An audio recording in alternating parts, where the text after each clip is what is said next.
le fragole sono buone, non ho coraggio di gridare, risatto, vado a prenderla sotto casa, sono in calciamano ma dico, ora prendo la destra. Se tutto fosse andato come era nei suoi progetti di ragazzo, Francesco oggi, eccolo qui e qui accanto a me, sarebbe diventato un giornalista e magari noi avremmo letto una firma in più su qualche quotidiano, anche se questa firma noi oggi la ritroviamo comunque su importanti romanzi storici.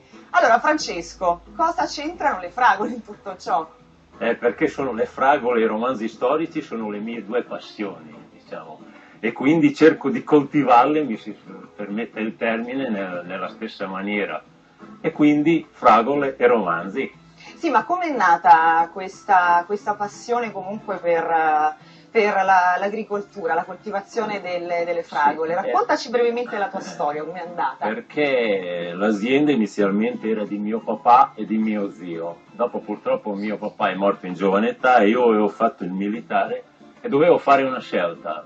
E grazie a mio zio che mi ha insegnato i rudimenti dell'arte agricola ho cominciato anche, quindi da perfetto sprovveduto mi sono dedicato a tentare una via che era in un certo senso un rischio e alla fine insomma qualcosa ho combinato. Hai deciso quindi di coltivare fragole, anche se tuo papà invece si occupava sì, di tutt'altro. L'azienda aveva un orientamento diverso perché coltivava cetrioli, coltivava pomodori, barbabietole, si stava cominciando a pensare di fare fragole, però io ho cominciato più intensamente. Ecco Francesco, noi adesso stiamo praticamente percorrendo questi tunnel, in realtà è la prima volta che vedo dei tunnel di fragole così piccoli. Sì, ma cos'è? Una prerogativa di questo posto, di questa località? Sì, ci troviamo a Salara, appunto nell'Alto Polesine. Sì, sì.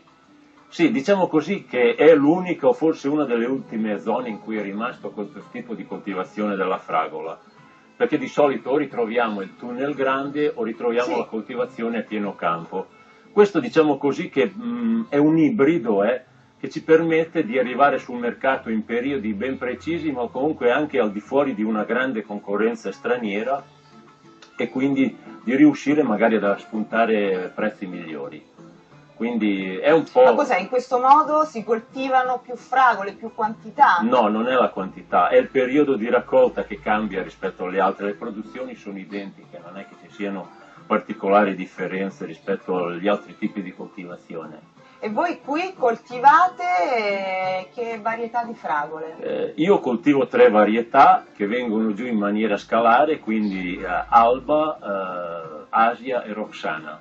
E quindi in pratica a un certo punto si intersecano. Che sono 3 tipologie però completamente diverse. Sì, abbastanza diverse, perché c'è una precoce, anche il livello di dolcezza è diverso nelle 3 varietà, dipende dalla clientela a cui mi rivolgo. Ecco, per esempio le ragazze adesso stanno raccogliendo delle fragole, non è che ne posso Certamente. assaggiare una? Grazie, ecco qua, per esempio questa varietà abbastanza grande e bella rossa, di un rosso intenso, che cos'è? Questa è Alba, è il primo stacco di Alba, chiaramente dopo la pezzatura diventerà un po' più piccola, comunque... Beh, è anche dolce. Sì, per fortuna, perché dopo il cliente, siccome faccio la vendita diretta, viene a chiedermi la fragola dolce e devo essere in grado di soddisfare le sue esigenze, perché la faccia ce la metto io, ecco. Ecco, però questa non è la varietà più dolce, stavi dicendo cosa contraddistingue io la varietà ho Asia che è ancora più dolce e dopo Roxana che diciamo che è la varietà più produttiva. Come sta andando la raccolta? La prima va bene, adesso io mi auguro che il tempo ci dia una mano, è una splendida giornata, quindi se il buongiorno si vede dal mattino... Francesco, scrittore, agricoltore e tante altre cose, quindi il lavoro non manca mai, per cui buon lavoro e grazie ancora. Grazie.